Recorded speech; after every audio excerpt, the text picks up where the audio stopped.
For the same objective, find the ratio of least separation between two points to be distinguished by a microscope. Least separation between two points को हम physics की भाषा में बोलते हैं limit of resolution. Limit of resolution microscope के case में formula होता है 1.22 lambda upon 2 mu sine theta. उसको हम अक्सर डी से भी दिखाते हैं 1.22 upon 2 mu sine theta into lambda.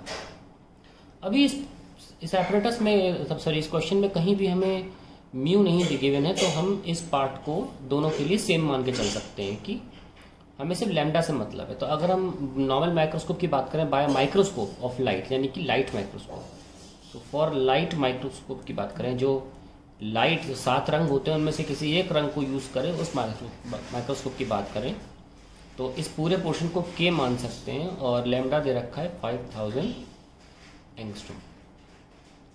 अब बारी आती है फर्स्ट सेकंड इलेक्ट्रॉन माइक्रोस्कोप की। इलेक्ट्रॉन माइक्रोस्कोप में एक्सेलरेटेड इलेक्ट्रॉन्स यूज होते हैं और इसीलिए बोला गया एक्सेलरेटेड थ्रू। तो क्या होता क्या है, इसमें इलेक्ट्रॉन यूज होते हैं, उन्हें एक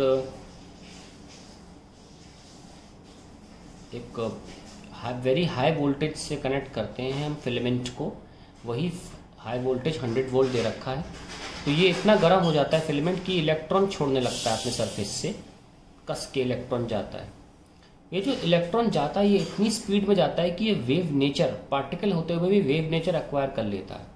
तो हम वेव लेंथ निकाल सकते हैं, उसका फॉर्मूला है 12.27 upon square root of v, सीधे एंगस्ट्रॉम में हम वैल्यू पुट कर सकते हैं 12.27 upon square root of 100, that is 1.227, क्योंकि 100 का स्क्वायर रूट 10 आ जाएगा एंगस्ट्रॉम।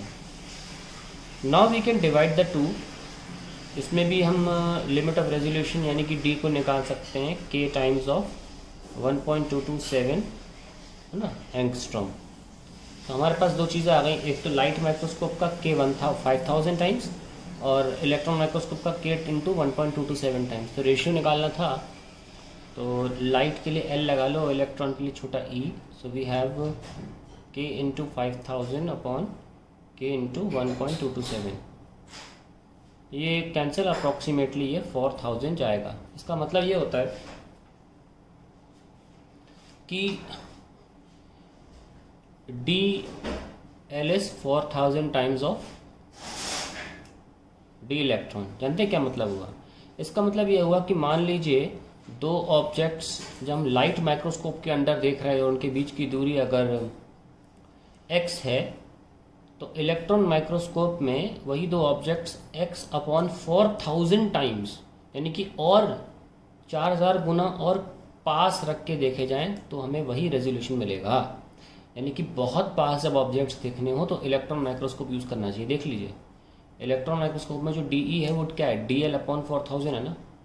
तो जितनी दूरी पर आप ऑब्जेक्ट एक लाइट का माइक्रोस्कोप में क्लियरली रिजॉल्व कर सकते हैं, उससे 4000 गुणा और करीब ऑब्जेक्ट अगर रखे हो तो इलेक्ट्रॉन माइक्रोस्कोप से दिख जाएगा।